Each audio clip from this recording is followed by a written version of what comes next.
and welcome back to Stories of Scale to yet another interesting episode. Some inherit businesses, some build them, and then some quietly transform what they inherit into something entirely their own. Today, we have with us the managing director of Creative Wear, Mr. Abhishek Agarwal, who grew up inside one of India's most formidable textile legacies, built on scale, precision, and global manufacturing. But building under 14 only wasn't about producing more, it was about creating something people would choose, trust, and return to. Welcome, Mr. Abhishek Thank Agarwal. you. Thank you. This is not just a story of business evolution, it's a story of shifting from execution to intuition, from infrastructure to identity, and from being part of a system to reshaping it from within. Founded in 1974 by Mr. Vijay Kumar Agarwal in Mumbai with just 10 sewing machines as a modest garment manufacturing unit, the creative group has over 5 decades, that is 50 years, evolved into one of India's most diversified textile conglomerates. Today, it commands an annual revenue of approximately, can I take the number? Yeah. 1,500 crores just from 10 sewing machines to where they are today. Driven by a strong export led model serving global retail giants. Its core garments division alone contributes 650 crores, reflecting both scale and precision at the heart of its operations. They have global clients like DKNY, Zara, Calvin Klein, Kenneth Cole, Carrefour, US Polo, Walmart, Macy's, and the list goes on.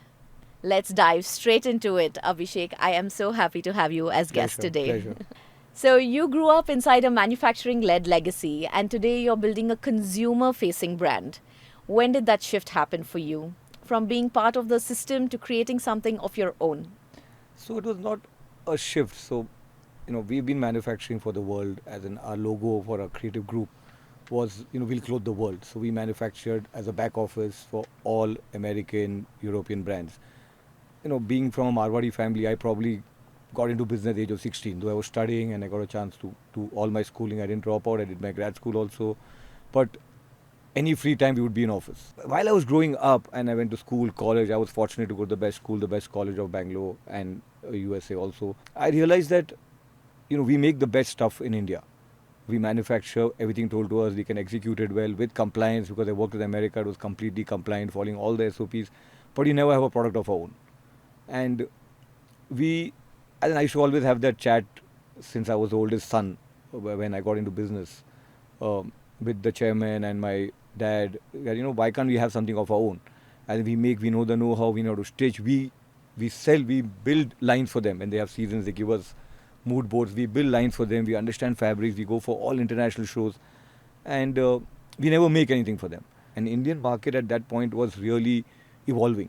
The Indian middle class was making money. Well, they have more liquid cash to buy houses or to spend on entertainment, on experiences, probably more than a business house. Yes. And you can see every American or European brand wants to get into India. And I would see that when I would go to fairs, from being disrespected as being a supplier to suddenly everyone coming and talking to you and saying, how can we get into India? Which group do we tie up with? Obviously, the first choice would be Reliance and Aditya Birla, but the smaller brands would come to us and say, how do we partner with you to get the Indian consumer market? And that used to bother me. I'm like, we are sitting here, the market is ours, we are making for these people who are not even ours, and we don't make that for us. So, just to take on to what you just mentioned, you have started garments manufacturing and then it went into exports. So, when you. It was always exports. It was always Yeah, exports. so we were very lucky, as in it's not my time, but everyone has a godfather. So we had someone called Willie Ware. He was the first designer in USA. In fact, if you go to any of our director's office, you'll find next to God there'll be Willie Ware's picture because he's the one who built creative group, I would say, right? Okay. He also has a stone of his name in the 7th Avenue Fashion Street.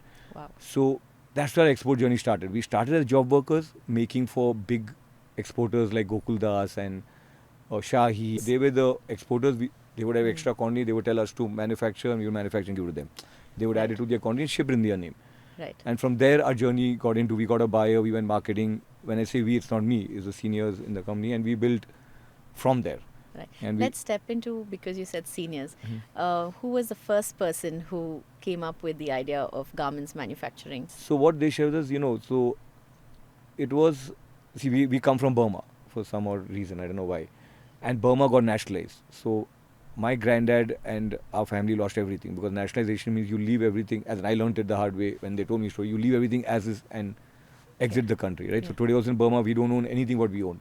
Right. Obviously, my grandfather had 4 kids and they could educate only one. So they ran to Nepal as refugees, right? Because Nepal was always a friendly nation with India and you could be an Indian passport and live in Nepal. So Mr. Vijay Agarwal got a chance to do engineering in Bombay. And that's how Bombay became our base, right? Whereas the other 2 brothers, which is my dad and Birinder Agarwal, worked to make sure we could pay his bills to study, right? Mr. Shiv Agarwal was born much more later. So it was 4 brothers. It was 4 brothers. He had a 10-year gap, by then we were established. And obviously when Vijay Agarwal finished his studies, he was an engineer, but business was in our blood, is what I understand. He met a person, you get an opportunity, he met a gentleman where he got an opportunity to partner with him and start a manufacturing of apparel. And then coming from educated background, Vijay Bhai, and learning the ropes with the partner we had, we started working the right way. Like, it was not about for us selling. We want to build a company. We want to build we didn't want to be just a job work or a manufacturer. They want to make a corporate. Yes, they were visionaries. They want to make something out of it. Correct. And I think from there, the story is long. It's a backstory where how we started with Willy, where we started exporting to America.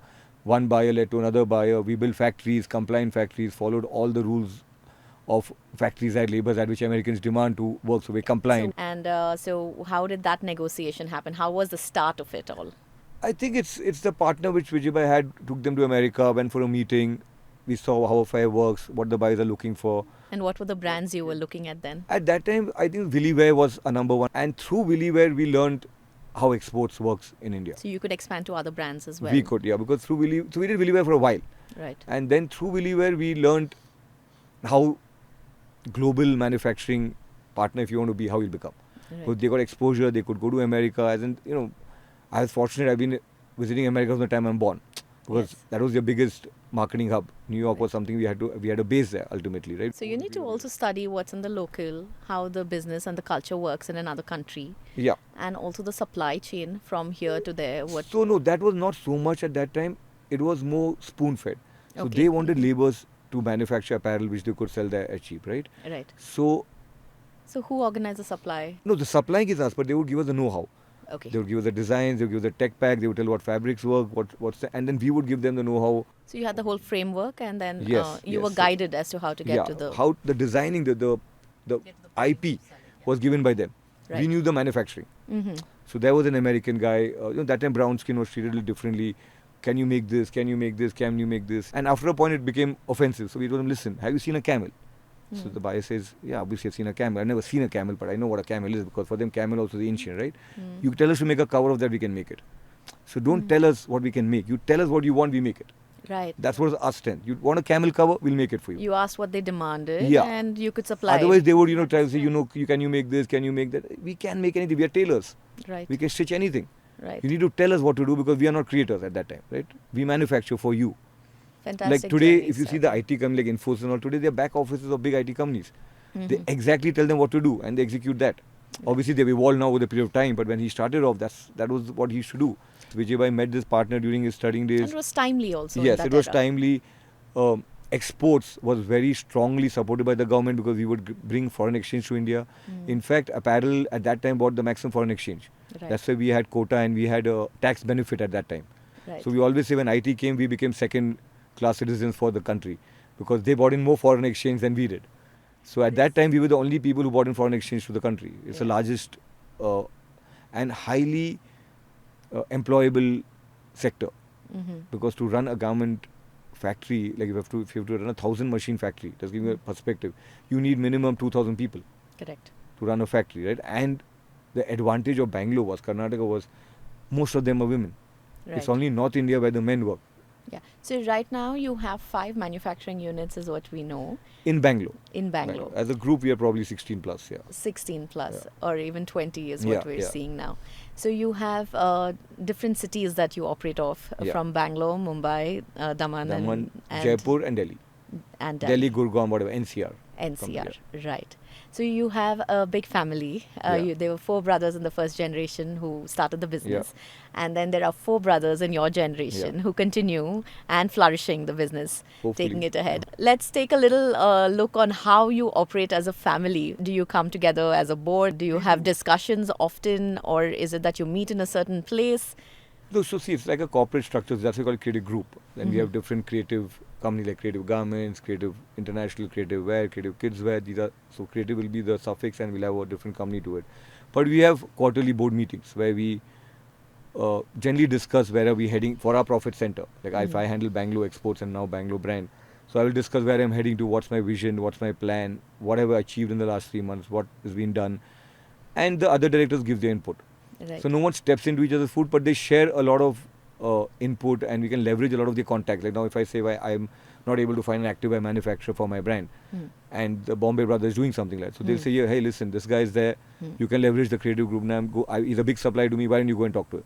So it's very supportive with the brothers, and that's how you're able to increase the. It helps the group in the larger Yes. space, right? As in, I think my grandfather was a visionary. He always said, ki, the more united we stay, it will seem larger. Now, when you say the figures, you say it seems Yes. larger, but when Yes. you start talking about it individually, it'll seem much smaller, right? And it kind of dilutes, but then you guys have kept it together. Completely each one of credit you for the seniors. for the seniors and the culture and how you brought up. Yes. The way they've trained us, the way they've made us in terms of entitlement, we never got what we wanted. Though we are fortunate, to be honest, I was born in a fortunate family because they had done all the hard work before that. We were never overly praised or pushed to do something. We've always shown the hard path. Actually, I don't know if that's right or wrong. Sometimes now we debate, why didn't we enjoy it when we had it? But that's the right way to grow up, to stay grounded. We were never given that. Like even if you would, in our family, we always joke, me, Aru, we should, like, even if you get first rank and we come home and we Right. tell our parents, Yeah. there'll be zero reaction. They'll say, "ये तो सबको मिलता है, इसमें क्या बड़ी बात है?" And they'll send us back home, right? There's a tough competition. Yeah, when I see my created. friends and other families, and the mother father have gone nuts and they're having party, and we're like, bro, my father just like put on the side and started reading the newspaper. Right. So maybe that helped us now, as in to stay together, because there was not much, as in we were not looking for that kind of, we would not get that kind of attention, what we thought we would Correct. get. So maybe it worked in our favor. Is this is my view. As in, I'm sure the other brothers might have other views, but this is my view. But each of the brothers are looking at different verticals. You're into home furnishings as well. Yeah. There's a kids brand. Yeah. Then you have even outdoor, We have where outdoor, you're doing tents, recently, yeah. and I think the largest Manufacturing, supplier or manufacturer of Decathlon. sleeping bags. Yeah, sleeping bags now. Yeah, Out so of India, yes. Okay, and you're supplying to Decathlon. Yeah. Right, and I think that's a huge number that you're clicking to. Yeah, it was a forward integration because we had machines. Governments was going through problems in terms of margin pressure. It's a labor arbitrage. Bangladesh opened up. China came. So tell me about Bangladesh. You have a JV in Bangladesh as well. This is recent. It's the recent JV in Bangladesh. As in that will not come under creative group because the JV comes as a different entity. Did you find a need to go to Bangladesh, and there obviously because somebody local is there? How did it work, the JV? Actually, this is something which we never believed in. We said that if we are doing manufacturing, we want to bring money to India and give employment to India. Bangladesh would be cheaper than us, but we have a lot of skills. Why buyers still come to us, right? Why does the American eagle still make in India? Right. We have something, that's why they come to us, right? We have never opened factories or intended to open factories outside of India. Right. But now I told you, things change. World is becoming more global. Why look outside and encourage Make in India as well? See, Make in India is supported. They are supporting to make it. The only, as in, because Vijaybai is part of even the government organization APC, the only contention we have is that Factories Act of India is the most non-amended act of India. Mm-hmm. It discourages an entrepreneur Yeah. to open factories because the labours can really give us a hard time. If they're going to make that more flexible, where it's a two-way street and not one way, for at least clean companies who are not here to exploit. And today's generation, you can't exploit anyone anyway, right? Yeah. I think the growth of India can equal China. This is my personal view. Right. Do you write to them regarding these requests? We speak about it in APC.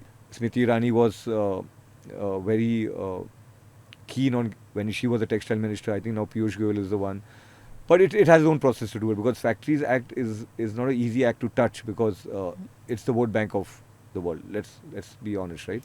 Yeah. Because we hire the lowest strata of society in terms of what they represent, right? So and the most lowest income of the society, and we give them a job. So it's something which the government will not take a risk with unless they are 200% sure. So it's a very touchy issue, and I feel that's why the government doesn't step for it. But they will. I think it's a gradual process. We think it's a very progressive government, and they understand the importance of making it conducive for entrepreneurs to come and step into this field. And eventually it'll happen. And what is the strength of putting all the labor together and the workforce at Creative Wear? I think if you put the whole group together, I think we would be at maybe 30,000 employees. Yeah. That's a huge number. Yeah. In Bangalore alone, pre-COVID, we were 10,000. I think we had to scale down. Right. So we came down, but we had touched 10,000, and which is small in garment industry. Let me tell you that. Like some, you talk to Gokul Das, you talk to Shahid, they are talking about a lakh plus. So it's a So labor we are still intensive. small. Yes. Going on to the next question, the creative group gives you scale, infrastructure, and decades of expertise. But that which is one thing it couldn't give you is something you had to build entirely from scratch. What I'm asking here is that you have inherited manufacturing know-how. You have the wherewithal of the industries which are already put up. You have the knowledge of the supply chain. You have the knowledge of the clients who you're exporting to. But now you are creating your own brand. So there was a seed of thought that you had wherein you had to supply to somebody else who gave you the frameworks like you just mentioned. But now you are saying, I will create something on my own. Here you are not inheriting the know-how as to how to create a brand. And also I feel, your customers who are there, at least who you're envisioning to be your customers, they need to trust in a new brand, something which is non-existent today. So it's a completely new baby by yourself and co-founder, your wife, Shriya Agarwal. So tell us the journey. So see, I'll tell you, what I understood is in manufacturing, you make a good product and you sell and you get paid for it. Yes. What I learned in branding in my short stint is here you can make a great product and you don't get feedback. The consumer just ignore you. Especially Indian customers, I feel, if they don't trust in it, they simply won't buy it again. Exactly. And they might ignore you, so you don't even get feedback. Right. So you think you have a great stuff and you have dead inventory lying in your warehouse and you don't know what to do. In manufacturing, whatever I made was made to order. They had no choice. So you have a prefixed number for which you're manufacturing and you already know that's going to be your sale. But whereas here you have to create a sale. You have to predict a sale. Predict a sale and create a platform to sell it. We don't even know if it will sell. Yes. So the manufacturing leverage only helps me to make a good product. Right. It did not help me to sell. So how did you take on that? Were you willing to take up this challenge? Did you know it, or did you say, let me just, it's a pie cut out of the bigger pie, so I can also look at creating my brand. Did you start like that I did. Grow into the challenges that you saw in actual? We are great at back office work. But how many Indian products or brands are there out there which can reach the world? Right. So basically we don't know how to market ourselves. We are making the same product. But we don't know how to sell ourselves, at least in creative group. I think that was a weakness for us. We could sell a great product to a B2B customer, but we had to make our own product, our own name, and it took time. So it was always in my mind. So when I finished my undergrad here, I got an opportunity. We used to manufacture for Bed Bath and More, the biggest home manufacturing in Daman. And we had a rule. We could never, when you grew up, we could never work under our own parents, right? So it was cross. I had to go work with Vijay Bhai. Vijay Bhai's son would come and work in Bangalore. So I got to work with the chairman. And that's the time I got a chance to build Portico New York, which was a brand we owned in New York, as in we manufactured for in New York. Then Vijay Bhai bought the rights for it in India, and we had a professional called Rajiv Merchant, as in he doesn't know, he became my mentor, but I worked under him, and technically it was built by me and him, where I learned domestic market, because he was at that time a king of domestic market. As a professional, he had built many brands in India. Tell us a little more about how you brought the brand to India. Did it already exist in the United States? It already exists in the United States because we have a relationship with them as a manufacturer. See, wherever there's consumer market, where the middle income is growing, that's a consumer market. That's what America is. The middle, the core is so strong. That's why it's a consumer market. India was becoming their consumer market. Right. So people now suddenly looked and wanted us to associate with them. Whereas before it was only being a back office manufacturer, you were only a supplier to them. And also bedding, when you mentioned, it's a lot of unorganized market. Completely unorganized. At that time it was only market. Bombay Dyeing. Right, The only people you will know in your house and everyone sitting here, it will be only Bombay Dyeing. It was the go-to place to buy your pillow covers and your sheets. And that's when we launched Portico. We'll try to launch it in the premium segment. We were not the largest because obviously Bombay Dine has, I don't know, maybe the whole world covered, the whole India covered under every pin code. But we started bringing products which we thought urban India would like. Yeah. And because I lived in America, I introduced comforters. The first In time my own comforters. experience, I think what you were saying, comforters as well. These in the unorganized market or even Bombay dyeing, they sold it off the racks and the shelves. Right. But you gave a little bit of packaging to it, Right. and that made it premium. When I looked at it in in the plastic covers, and then you had a brand that read We had Portico. a picture which said what it did. Yes, We and disclosed how the product was made. also and- to buy a new product for a consumer, yeah, right? yeah. It would. I mean, many of us in India, we use a single sheet. Yeah. But then you had comforters, then you Yeah. said an extra padding. So we got, and I think the same time, And also you educated us on the thread counts. yes, we started Yes. saying 1000 TC, 800 TC, 600 TC. Yes, we did. So when I was working with Rajiv, I saw the way he built a brand. He actually would go to apartments because in Bombay you have mostly apartments. We would go and visit mothers who would buy, and he would ask them what they want. You like this, and he made me do that because I was like a management trainee under him, right? And he made me do that, and So it you was did very a tough. market research. Yeah, and it was very tough for me to go and do that.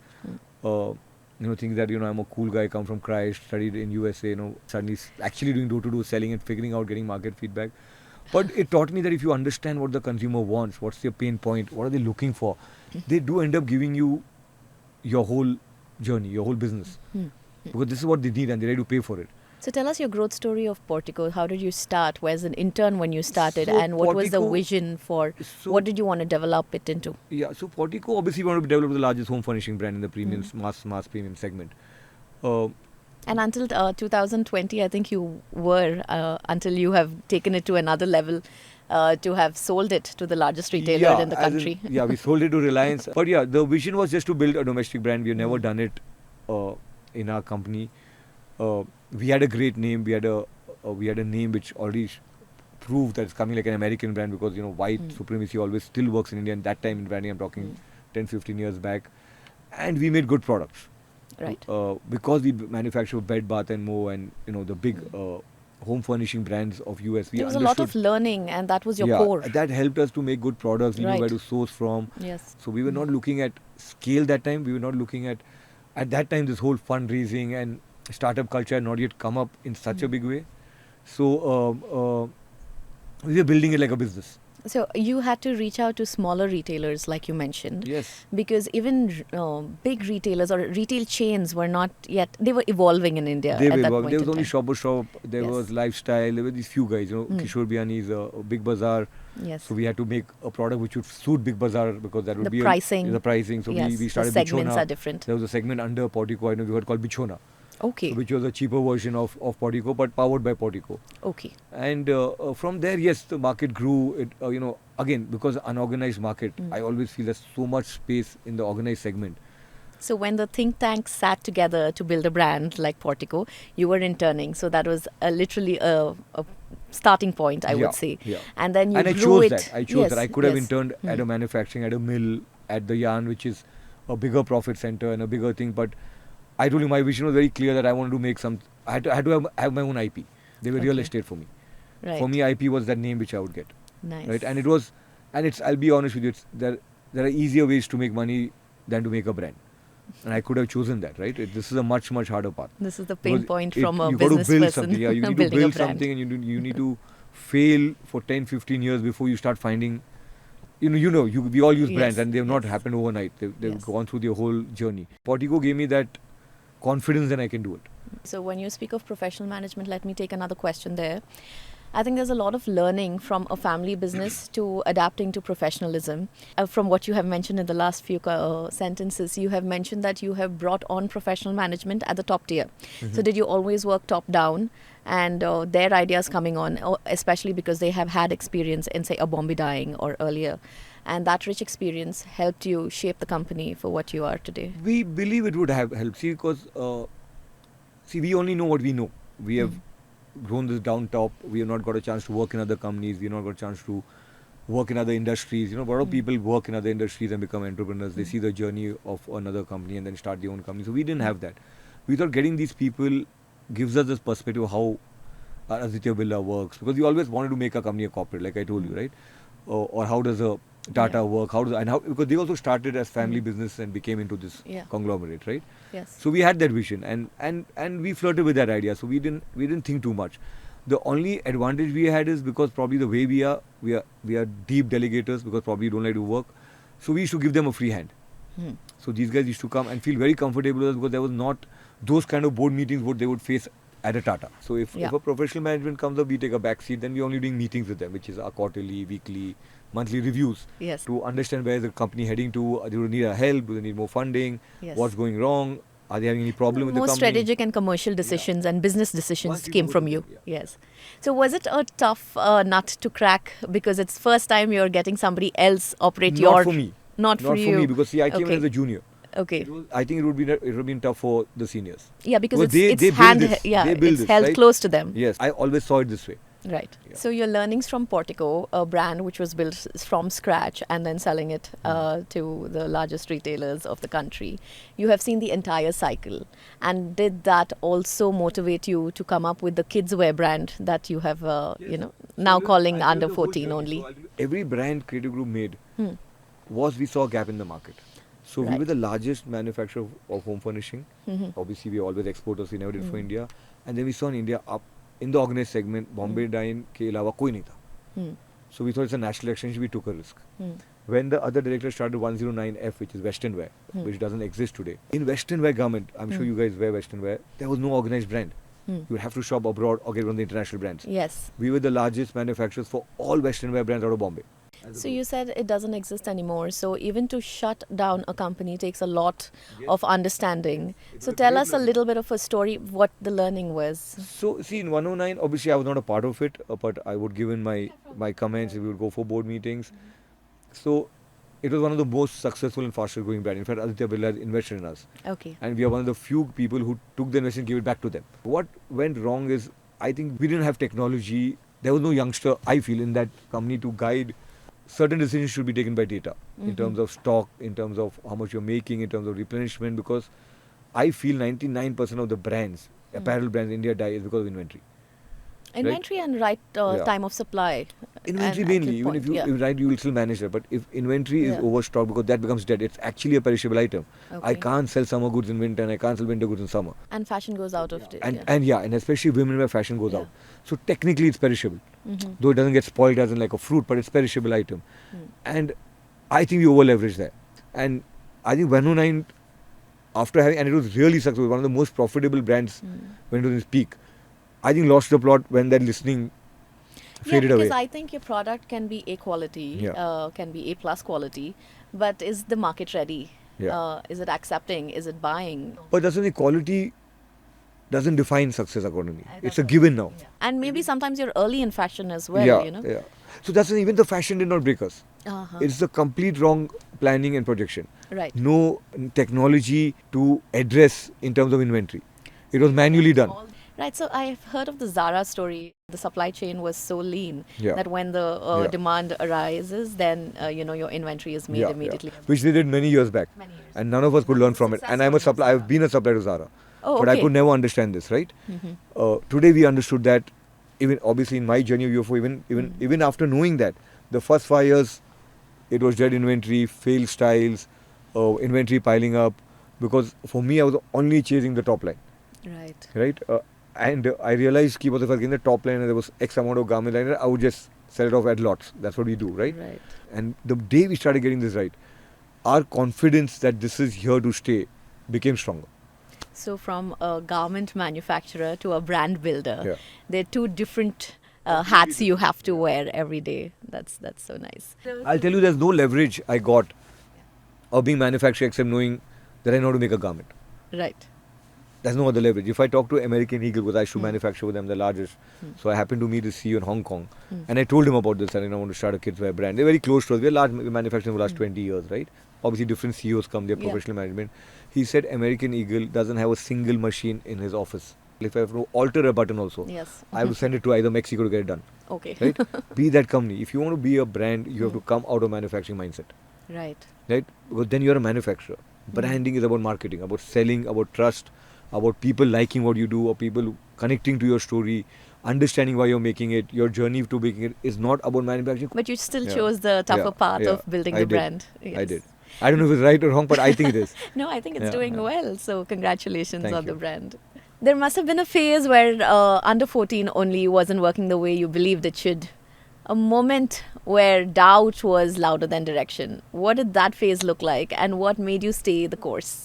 Yeah, so I never felt it was not working. Mm. That will I close it, but I always felt that, this is the end of the road.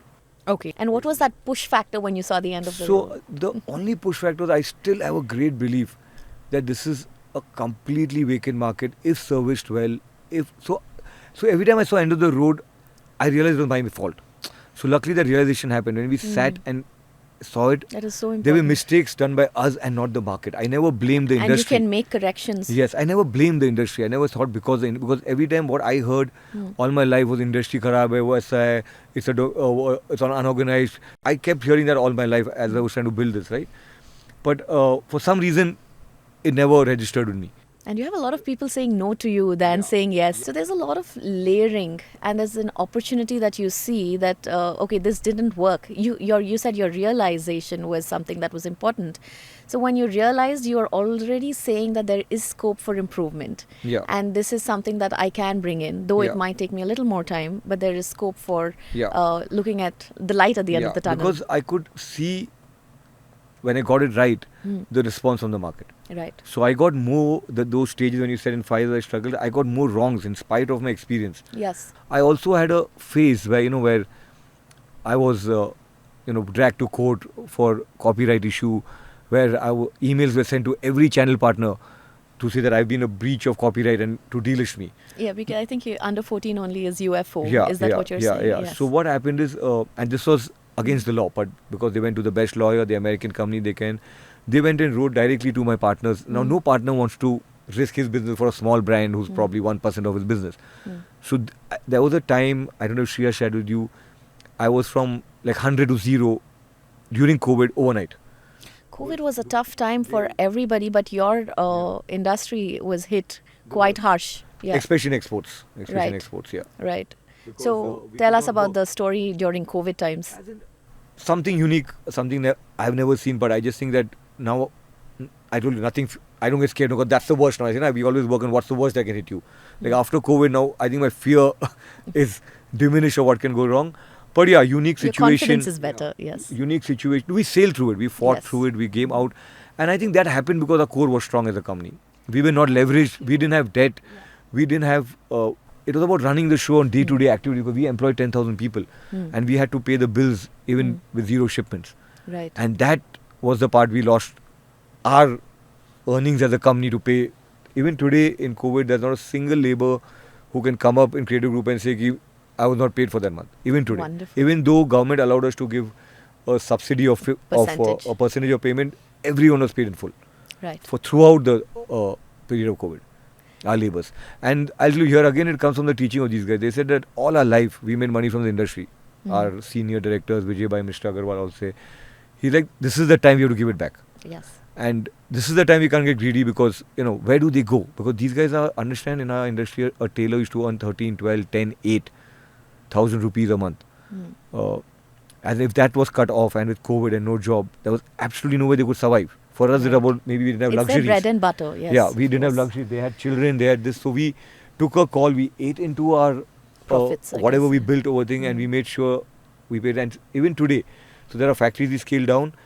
It's so overwhelming that these tailors come and say, "Ab aaj bhi factories dalonge."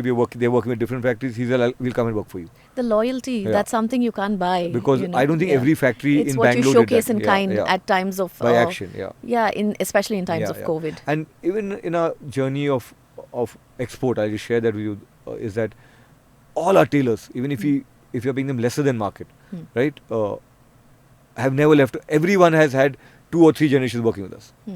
Unless, no Oh, tailor wants really yet nice. kids to become a tailor. Yes. And that's the evolution of India. But if they had to, they worked with creative for 2 decades. Oh, wonderful. That's why it helped us survive in COVID. So you spoke of the COVID hitting the manufacturing part. Now, if I have to speak about the consumer brand that you have built, then you were I think in that point in time and until 2018, you were supplying to physical stores. Always. Uh, I'm more physical than Physical online. Yeah, stores. And COVID, that was a disruption where you had to Complete. go online and Yeah, digital. yeah. So that was a new learning again. So there was another new phase of Yeah. problems Yeah. which you had to face We had to with the face, new brand. Yeah. And we adapted. You adapted. We adapted, yeah. We adapted. Again, people like Kind, people like First Cry and all gave us a look in, listed that immediately. And we survived that time. We did Yes. go back. I think you did 4 more years, than 3 years. survive at that time because the disruption kind of helped you get into the digital space. It did. But we survived that time. Now it's like a separate lateral is created for us. Right. Now we have, there are 4 ways of distribution, I say, in retail. One is your own stores, EBO. One is large format stores, which is your shopper stop lifestyle. One is MBOs, which is your multi-brand outlets. And fourth new lateral which is come is e-commerce. E-commerce. And now the fifth one which is come is quick commerce. And it's also the adaptation of a consumer, right? They are so adapted to buying the quick commerce, not only if it's for groceries, but also in the apparel market. Fashion is And lesser debatable, time in yeah. physical stores. So to when I retail. gave the last interview, I never believed quick commerce would work for apparel, but I've been Right. proven wrong. So your story starts from zero retail outlets for Yeah. the children's brand, and now you're at 100 plus points Yeah, of sale yeah. in physical stores. I In would physical say. stores, yeah. And And then if you had online, online, is maybe unlimited. 10, Yeah. no, I think there are 10 or 15 online channels. We are in all of them. Okay. We're present in all of them. So yeah, you've yeah. tapped into all of them. Yeah. Your personal story of speaking to this kind of a platform where you can sell. Whom did you speak to? You said first you spoke to First Cry, which was one of the For online? for online. No, so again I'll tell you. See, I had a great advantage. See, Creative Group, Gokul Das Shahi has been institution for this industry, Right. and this is where sometimes I feel having good relation with everyone, your employee, your staff always helps. So whenever there was someone in Amazon, Flipkart, there would be someone from either one of our factories who worked with us, working there as a merchandiser or a category head. Mm-hmm. So the moment I would approach them and they would know it's me and they would have seen me, they worked with me or with my group. Right. That was the leverage you can say I got advantage of inheriting the credibility of Creative Group more than the Okay. manufacturing, right? They would say straight away, "Abhishek, I know exactly how Creative Group does. You're live from tomorrow." Right. And that's how I got easy entry into. In fact, I got an easy entry into all these groups. I didn't have to. Now, if you have to enter into them, it's hard because the new generations come in. The leaders are new. They are from outside industry. They are from the IIM, IITs who lead the category. So now I have to prove to them why I can be an asset to their company. But at that time when online was just starting off and these youngsters, the startup guys were coming in, they had to hire someone from the industry. So there would be anyone from one of these 5 companies who have either worked with me, interacted with me or worked in a company. Right. So my entry into all of them was very, very seamless. Staying there Yeah. and being relevant was the challenge. Yeah, and the constant supply and being present Yeah. to supply Yeah. what they require and Requires- demand. that's the learning part, because that's the retail part. That's not Right. the manufacturing part. Yeah. We had a leverage as we grew that we were vertically integrated. So we would sell that. There was a time before there was a quota system in India. When you say vertically integrated, do you So say we- backward integration? Backward integrated, yes. Yeah. So we had our own spinning, a yarn dyeing, which you saw in the group. Right. Right? So we would leverage all that to sell. Also, we had big names backing us when we went to a new thing. So, generally if I go and tell an Abercrombie Fitch, who's a direct competitor to American Eagle, that I'm the largest manufacturer of American Eagle out of India, he's definitely looking me in. Right? And then from there, I would know how to sell to them. Because I knew, I told you, I had an advantage. So I could At talk very to them early ages, technical. See, yeah. when you go to B2B marketing to them, if I can talk technical to them, that's what they connect with. They don't care how much money I have. It's not Yeah. purely a price point. It's not Yeah. like I can price it I at can tell them- 5 rupees lesser than the other Yeah, so manufacturer. What my education helped me is I could find their pain and stab them there, because I studied in America. So it's finding the pain and stab and twist. So I would know what their pain point with other suppliers was. If you're asking me that, like how would I win Yeah. over them? I would exactly know the problem of what the other suppliers was. So I would go and sell my service to them. Okay. I would never sell my factory, because there were people better factory. Gokul has a better factory than me. And Shahi that's has a an better factory than intangible me. competition Yeah. that others So I can't would go and compete sell them with. service. I tell what a large company can't give you, I Right. can give you. Yes. They wanted quick turnaround. I said I can do that for you. How I'll ship, because I'm lean, I'm mean, and I'm doing Right. it myself. I don't have management working for me. Okay. And I would understand their pain points of how their retail works and how they would sell it front end and how it's time to market. So when I would tell them this, they would, and if I would get the product right, my sample right, they always started with the trial order. And I had a legacy of brands which my seniors had built. So that was always an advantage. And also, that is a trust factor for a fully professionally Yeah. run brand in the United States Yeah. of America to look into an unorganized or a developing nation as a supplier.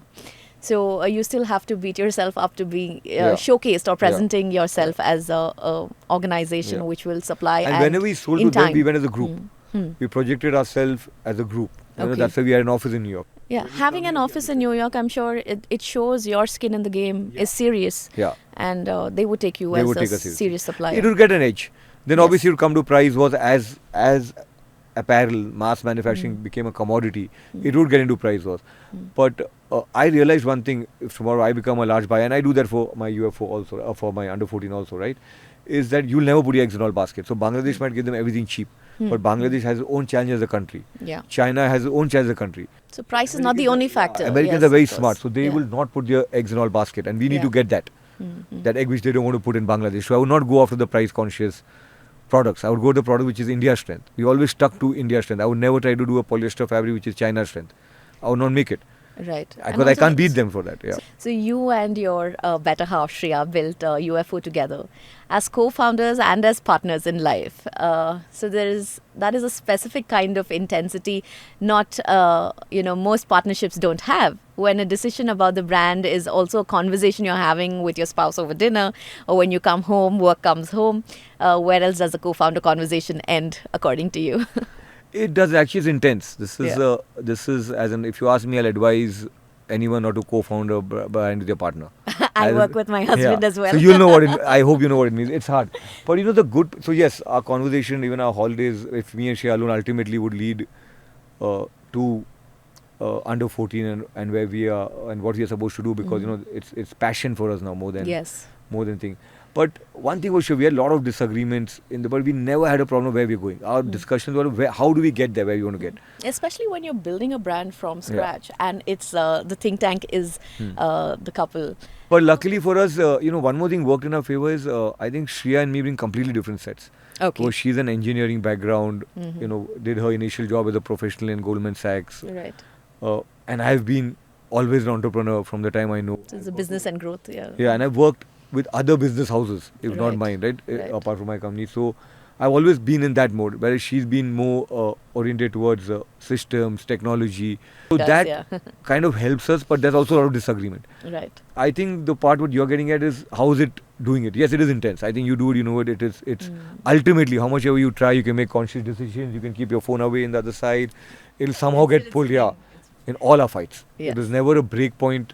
Touch wood till now that why have we been doing this? Yes. So that keeps us going. Otherwise, by now I think Yeah. we would have probably been separated by now. No. It's building it a strong brand today. So let's talk about the global shifts like tariffs, right? Impacting the very foundation of export-led businesses, and your core, apart from all the brands that you have created, is garment exports. What does this phase feel like for you, not strategically, but personally? I think one of the toughest phase I say for garment industry, especially who depend on American markets, and Bangalore export unfortunately is 100% America because the territories are divided, right? So it was a tough phase, and again, I go back till our core was strong because we did that in COVID. We could come out of it, right? But it was not a phase where it was not that what we made we sell, and we get rewarded for that. And in this I think the confidence and the tenacity to hang in there by the senior, which they tell us, do what the buyer says. Again, we gave the buyers the benefit of tariffs. We passed on the tariff phase and sold goods at a discount.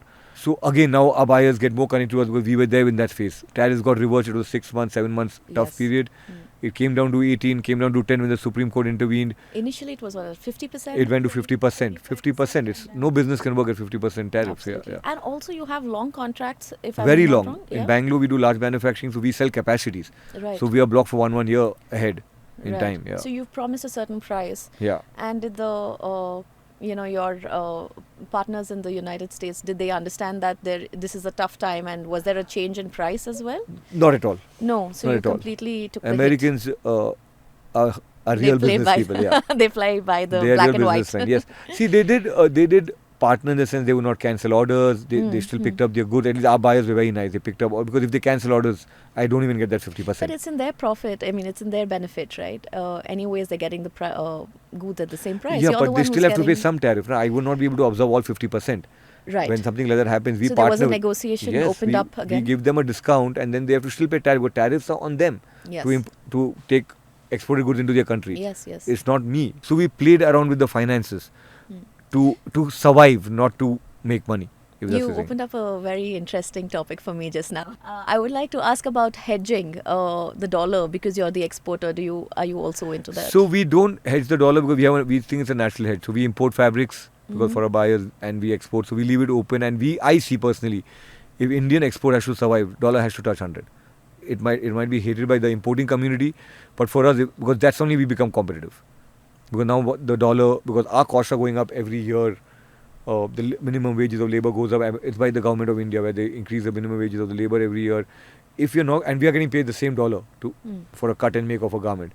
If the dollar doesn't go up, exports is finished in India, I feel, right? For where the labor arbitrages. And we know dollars going up. We're not seeing Indian rupee becoming strong as the dollars. We don't leverage. But there was a time when the seniors were working, the fluctuation were both ways. So they would hedge your loss. See, what we believe in, or what I believe in, we are anyway taking a big risk in the market of exports and business, right? We don't want to get into this as a side, Right. leveraging the It's dollar. not part of your business. It's as not part of the such. business, and we're getting a natural hedge. And right now, we are advantageous. For last 10 years, dollar's only gone. From the time we are born, Yeah. when have you seen the dollar go down? So we don't leverage it. So you've been exporting to the biggest companies in the United States and Mhm. Europe. Have you found a space to sell to the Indian market, or wherein we have the large brands today? Indian fashion, though, on a global front, we are probably not on the top of the list, but we are top. You mean sell listers. in that country? No, sell in India. Would you look at Tying up and bringing them to India? no, with I'm saying indigenous brands, would you sell to them as well? What the kind of quantities you're The selling to the domestic United manufacturing, States? you mean? Yeah, We domestic did that. sellers, We have yeah. a domestic wing. We do make for Reliance Trend. That's a domestic Yes. wing we handle. Okay, Yes, so we you do do that. have Yeah, it. yeah. Okay. As in, that's not something we focus on. Mhm. We have machines, we have manufacturing, we have relationship with these large brands, Reliance, Aditya Birla, Kishore Biani. Kishore Biani, in fact, has become a relative also now. So, so we do manufacture for them. Yeah. But When that you is not compare the something. volumes, what is it like? Exports are still higher. 100%. Because see, you have to understand America is a consumer market. I'll just give you a very small perspective. Like a chino pant which he's wearing. Just guess the quantity I would get. It'll be 1 million pieces, same color, same style. Oh, No one in India has the power to do it. okay. The biggest brand of India would not give me more than 15,000, 20,000 pieces. But it's a growing market. You yeah, see it is there a growing. scope. I do. Yeah. America's evolved market. Right, It's the epitome of consumerism, right? right. So comparing that to Indian manufacturing, that's why we have a separate wing. Hmm. Because the setup to make 1 million pieces in 1 month Hmm. is very different from making 5,000 pieces in that machine. Wow. So we have to have a different setup for it. So we started a domestic wing for that. Right. So wherever we saw opportunity, we do have a wing. Yeah. And also it gives us a leverage when Mhm. America goes through this trouble, when there's war, Yeah. when shipments don't go, then the Right. Indian manufacturing we can scale up Right. because we have empty capacities. Mhm. So now suddenly I'm not worried about how do I make that in that $1 million factory. Now I'm like, can I fill those machines? Yeah. Because I need to get some revenue out of them. I need to pay my bills. The machine has to Yeah. run. The machine has to run. capacity that it It's is. very simple business. The machine runs, I make money. Right? You know what we say when I was young, at least the old Marwari, if I hear the machine sound when I enter the factory, that's when I know I'm making money. Right. And it depends on the speed of the sound. If the machine is running at a different speed, and you'll realize that if I show you, that's when I make money. If the machine is not running, I don't even need to look at a balance sheet. I just know that I'm losing money today. Because there's no sound. Though I know Indian consumers today is more worried about price, but I'm just seeing American evolved brands, right? Where they look at where your products come from, who makes it, there's no child labor, I do compliances, none of my people in the office, and we share that with American buyers.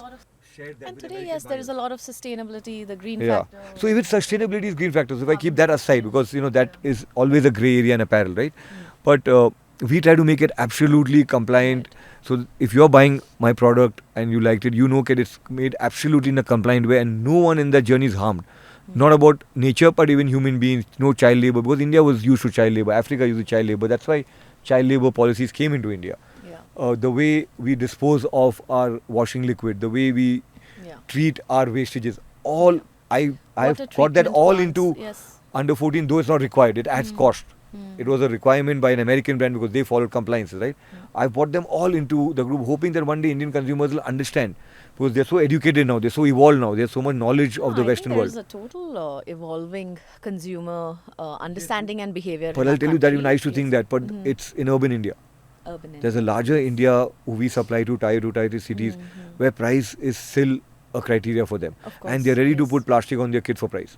Right. Right? And that is what I'm solving for. I'm going to give them better products at that same price of polyester so they don't need to buy plastic for their kids. Wonderful. As, That's as, such at good least that's my news. vision, yeah. Yes. I don't want to because right now they don't do because cotton was expensive. Obviously polyester is cheaper. It's a man-made fabric or fiber. Yeah. Whereas cotton is a grown fiber. It's a natural Yes. fiber. So, and I can see consumers accepting it faster than retailers because I sell through retailers. Also because I have point of sales so retailers still want their price consciousness. Yeah. And I The competition is really harsh, and it's competition is driving hard you from to unorganized reduce market. the Yes, price. yes. But you know what I did to crack this? I can tell you that. I know it's not, but I started telling retailers, I underwrite the goods. Mm. Okay. Let the consumer buy it. Give them a choice. Keep an iPhone. Keep another product. Give them a choice. Give them giving you this product at the same price as you're buying polyester. Right. If they don't come back to me, the goods are mine, not your problem. Okay. And that's how I broke into that retailers to keep my goods, right. which is a very tough call. Everyone in the industry, my It's competitors. a very brave call. Yes, so my competitors got very angry with me because they're like, well, you're spoiling the market. You're going and telling them that, either sell because otherwise outright sell. They sell it and if they don't sell it, it's their inventory loss, right? Right. Now the inventory was mine. Mm. And I got a lot of flack from the industry to do it. Now they So all are you're doing giving it. me so many learnings in different Yeah. chapters, and you have done your, studies in a business school. What was it to study theory, and what you actually learned, and also breaking through these tough times to keep yourself different from the rest of the competition. So all this, did you learn this in the? Yeah, no, I did. I would say I did. As in people would say, no, I'll do business school. So I was never a good student like Shreya. Like she was probably the top of the class. I would be generally at the bottom half of the class, right? Because in Indian education system, I hope it's changing. It was more about what you study the last day, and you write the exam, The marks. and what you get that day, right? Yeah. I never wanted to go abroad to study. I only went because my dad told me I never had the option to study because he was working because they could educate only one son I told you that story, right? So he said, I don't care. You have the resource now. Just go and study. Just go and go fail then come back. I don't care, but just go because I couldn't study ever, right? And I went, and I think it's the best gift I ever got from my parents, right? Because American higher education, I have not done the lower education, so I don't know how it works. It's amazing because you're rewarded for, and now I think it's coming to modern our children's education, right? When you go to schools like TISB, Vidyashil, they started the modern IB. You were rewarded for every work you did. So I would go, and for me it was great because coming on bottom of the thing, and exam was like, those 1 week of exam was like a death for me, right? Like I would literally fall unwell because I didn't know how to address that problem. Here, you would go into a final exam and I was already sitting at a B grade because I got rewarded for my first assignment, I got rewarded for my practical work, and these were counted till the final grade. It was not that the final grade decided my future. So even Yes, throughout the year. that's something I learned in America. So in America is the only place you can miss your final exam and still pass the class Yeah. because you're already at B They're grade, watching you throughout the year. Yeah. right? So and I actually learned a lot there because everything was application based. I'm talking about Yes. grad school, right? So again, studied all my life in India. I don't know what open book and open this studies where take cheat. That's You like could copying. take a cheat like it was written. You can get a cheat sheet or Yeah. A4 sheet into the exam. And I used to wonder what this. I'll nail the exam, but then the questions were all application based. It would never be what is 2 plus 2 4. Right. Right? It would be so twisted the question that even if I had the cheat sheet, unless I understood the question, I didn't know what to apply. Yeah. And I think that actually my real education was there. Yeah. If I don't remember, if my memory fails, I fail the class. Correct. It didn't work like in America. So for me, it was a great learning. It was actually one of the best 4 years of my life. Formal education has helped you face the current situation that, I don't know how much, but it does help. Yes. Yeah. I don't think education does not help. Not exactly that sine cos theta and put it out here, but I think for a non-engineering background, people it helps us logically become stronger, apply concepts. If you read a book, apply that into concepts. So I was not a great reader. I just started reading in this course of this business, right, of you. I started understanding how to take that and apply that in business. Otherwise, Also, before it you would be entered memory for me. business at a very young age, or rather would shadow your parents yeah. and be in part of the Yeah, business. yeah. It helped. family. Now it It does helps. helps. It For does that time, I help. used to Sorry. curse Yeah. it because I used to think I'm missing out on playtime. But now I think it helps because I have more playtime now because I know how to manage that without even being on the Do floor. you pull that with your next generation as well, your I children? too young, and I Okay. don't know. I think they are very smart. I don't think this is the The exactly era is right way of training. different. Yeah, Yeah, the maybe era is not. different. Yeah. I think that's what we knew that time and we learned it Yeah. that way. I think there's so much of AI coming in, so much of learning coming in. I think they can do something bigger. Sure. And that was the only we didn't have internet also, right, when we were at certain. Yes. I think our Yeah. internet came when we were in 10th standard, Yes. assuming that we are Yeah. Yeah. similar age, right? So we Yeah. till 8th 9th we didn't have internet also, right? We had dial up. I remember we started with dial up. There was no. Yeah. The next 10 Yeah. years is looking like Yeah, it's going to be it's a different. So I don't know. huge difference. Probably you can give me some advice how that should go. Now let's move on to the next one. You are one of several second generation leaders in the creative group, each with their own domain, their own part of the family legacy to carry. What is it like to build something knowing it reflects not just on you, but on your branch of a very large family? Has that context ever made your new brand harder than building something entirely on your own because your cousins are already looking at different divisions in the creative? India is the fastest growing country today after China. Or maybe there are years we beat China. Our GDP is growing, and to do manufacturing now and to be relevant, I will have to set up factories in places like Bihar, Jharkhand. We can't stay in cities and run factories. I always believed in that, and I can see that coming now, right? And that was the whole reason I always said that I want to have an IP, an equity where the name sells and not my property and my land and my factory, because there technically my equity or my IP is my real estate. Today, if you ask me as creative group what can I sell, is my factory will give me that equity if I go to a valuator. But today if I go and ask him for underfoot, it will be the brand name which he wants to leverage off. Suppose I want to go sell it to another strategic investor, like you said, right?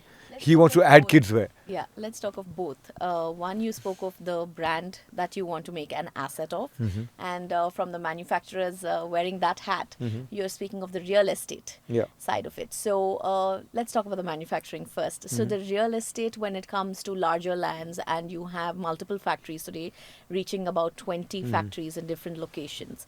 So tell us about the real estate side of it. A large amount goes into acquisitions of land, building the factory, the Yes. machinery. The setup cost is large, but see, we had advantage of being early in the game. Today, if you put up a factory, it would never be doing a capital expenditure on land. It's actually not a good business practice. Okay. If you see any of the big guys like the Shahi and They lease land? Or- definitely, because I can shut shop tomorrow and leave. Yeah. If it's your own land, you've got to find a We certain. have and it's- Shahi as our client in our Yeah, portfolio. you have, So yeah. You know Shah, and I'm a big fan of Harish Ahuja. Yeah. The Harish Ahuja uncle, actually. The way he runs his company, one of the few guys who's made manufacturing so large, almost like $1 billion company. They have been excellent clients as well. Yeah. Like you mentioned, maybe not buy real estate, but they have, leased from us for the last, I'd say, 19 years. And always there's, rental checks come on time and never a delay. And they've been so happy. And I've been very fortunate to get a chance to work under them because they're all old. Work under them as in, not work as in work in his company, but talk to him. He's very close to our chairman, Mr. Abhishek Agarwal. So when you speak of real estate, do you have, your own manufacturing units, or do you lease out? What is the percentage like? So right now it is 95% our own because of because any expansion we do now is going to be on lease out because we realize capital expenditure, because today land is not cheap Yes. unless we again go to places like Bihar, Jharkhand, UP, which Where are you more have tougher government- markets to go, Yeah. tougher And to subsidies, operate. incentives. Yeah, tougher to operate, give us incentives, then yes. But if you want to save that capital expenditure, because capital now can be deployed, and you run a capital company, so you know how it is. It's not going to be valuable to me. It made sense at that time because land was cheap in India. To buy a Right. land in, I had factories in Koramangala. Can you imagine? Okay. Because it was 1970. But if I tell you Koramangala today, you'll be like, how are you even running a factory in Koramangala, right? It's a So did at any hardcore point commercial. in time when you moved the factory Yes, we to did. outskirts of Bangalore? Always. We kept moving. And you said you own real estate. That real estate, did you recover more from the real estate than from the manufacturing of all of those years in At that this space? point, we have not yet leveraged that, but at this point, we just made our first commercial property in Jyoti Niwas next to Koramangala. Okay. Let's show how the return comes. But the others we convert into our corporate offices, so we're self-using it. Okay. But we do feel the future generation will get a heavy leverage out of it, because it is getting prime property. Yes. It's come under CBD of in Bangalore, and in Bombay and in Delhi. We have in the prime areas of these cities. Because those times these cities were underdeveloped. Today they Right. moved way ahead. So now you have real estate as another vertical in your Yes, creative wear as it's well. something which I would like to explore in a very small way. Yeah, Right. yeah. So Abhishek, we were at the second question where I said I wanted to ask you about the brand being an asset. We spoke of the real estate being an asset. Now, the brand that you're creating for children aged 2 to 14 years, and you would be calling it under 14 only. It's about 15 years old now, the brand? Yeah, maybe 12. So over a decade. Yeah. And it's a bootstrapped Yeah. brand building exercise. We've that not you have raised done. funds and all. Yes. That's what you mean. So you haven't raised funds, and now at this juncture, because you have battled, like in our conversation today, you have spoken of different battles that you went through, COVID and the disruption of physical stores, digital, all of that, and you have had your own funds support all of this. At this point in time, if you want to expand this brand and make it a bigger asset, would you look for outside investors and outside funding? I would, because I think I've learned in this journey that if you have to get exponential growth, Right. capital is required, and capital should not be the reason you're not growing. Because today in India, capital is available. People are ready to back you, people are ready to fund you, and you should have the heart. And I've tried to get this into our group also, and I think most of our group aligns with this now, all the other directors. Giving a part of your company to make it into a larger entity, and because we want to go global. As in, I want to go global. I told you there's no Indian brand which has gone global, right? I would like to be one of them. Like if a children's place can come to India and take our markets, I don't know why I can't go to America and get some share of the market there, right? Because I'll tell you one more thing. I was averse to taking capital before you asked me why didn't you take it. You were not getting that much support from Creative Group. Is I still could not understand to take money unless I could make sure I could give them a return back in a positive way. So when we had franchise store before COVID, right? Every of my franchisee made money. I would not let them sign up with me even if they're ready to take a store if I told them, but if you're not making that money. So I would model the whole store for them and just sell throughs and understand them unless they made that X amount of money. Because I wanted them for life. I didn't want a franchise show because these are people who have money and want something to keep them busy. So they're okay to get that bottom line loss. But I did that. So do you think this is accepted by the elders of the family? Yeah, Or, yeah. the They are. board is also See, they approved it? accept it. They say, well, you got to fight your battle by yourself. But this is the first time you're raising outside capital. Yeah. As we raised it for one, I told you, but it was given back. Okay. So the only time we've done something extra or outright sell has been Portico. Yeah. Even Portico, till we sold out, there was no external capital. Right. It was outright sell. So it was like Right. a sellout. Right? Like an Yes. acquisition by Reliance. But yeah, Yeah. we didn't raise capital. If I do it, probably I'll be the first in the group. Yes.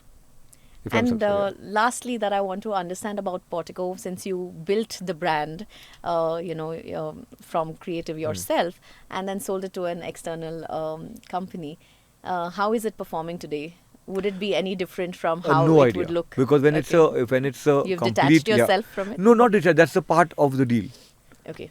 Now, how do you see the brand performing? See, I don't see it the way we were doing it. I think Reliance is a much larger company. They know this better than anyone. Like you said, they're the largest in retail of India. So they have their own ways of leveraging and mixing it with their plethora of brands they have. So they don't share that with us. And this is now their brand because they own it. There's no external influence anymore. Would you have sseen a different growth chart for Portico then? Growth chart definitely mine would be different because Reliance again brings in the capital which no one can Yeah. even compete with them. But the way they project the brand would be different, definitely. Because they are also mixing up their brands. They had other brands which they bought in home furnishing. They had their private labels which they are mixing up. So they want to cater to larger market always. Reliance is always known to cater to larger market, right? They would not cater to the mass premium only. So are you looking at under 14 only also as the last point of growth, being a sellout to another company? If you ask me right now, no. No, it's too close Never, to your yeah. heart and you're emotionally attached. Not to emotionally attached. I've learned not to be emotionally attached. Is that I think we can make it a professional company. I can go public. So the I can growth do story is I different can for do you so and much for- more. I yeah. want to do an outlet sell. I can be a part of the company. Absolutely. I can Yes. make it a Infosys. I can make it an American Eagle. Let's put it that way. For me, it doesn't stop in India. I just think Yeah. kidswear. I've researched across geographies. there's a lacking of because kidswear is one of the toughest apparel to make in the world. Yeah. Toughest to because you have to marry the buyer is the mother, the influencer is the child, and with Yes. today's knowledge, you have to marry those two to be on point, and that's why nobody attempts it. People do drop downs, like Alan Solly will do Alan Solly drop down. American Eagle will do an American Eagle drop down for kidswear, but no one makes an exclusive kidswear. If I ask you an international brands to name a few, leaving the boutiques, large scale, you cannot name except H&M, Children's Place, exclusive. Even H&M is not exclusive kidswear. Yeah. You will not be able to name them. Yeah, So I just see that this can be a name, a household name for the world is what I would like to do. And if I don't corporatize it, if I don't get external funding, then it'll die with me. So that's also one of the reasons I want to do that, because then it's not me. I don't own the company, right? There are other people owning the company who take the journey ahead. All the very best, Abhishek. All the very best to this vision that you are Thank you. strongly Thank you. carrying on your shoulders. And I'm sure Under 14 only will do Thank well you. Thank as you. a children's brand for our country as well as globally. Thank you. Thank you. Thank you for coming on our Pleasure. show, Thank you. Abhishek. Thank you, Shruti. Thank you for having us. Dear viewers, what stays with you after a conversation like this is not just the scale of what's been built, because sometimes the most powerful journeys aren't about starting over. It's about choosing to see differently and building from there. Today, you heard from Abhishek Agarwal his story of how he built his brand, how his growth story was from a manufacturer to a brand builder. Stay tuned, like and subscribe. See you at the next episode with a more interesting conversation.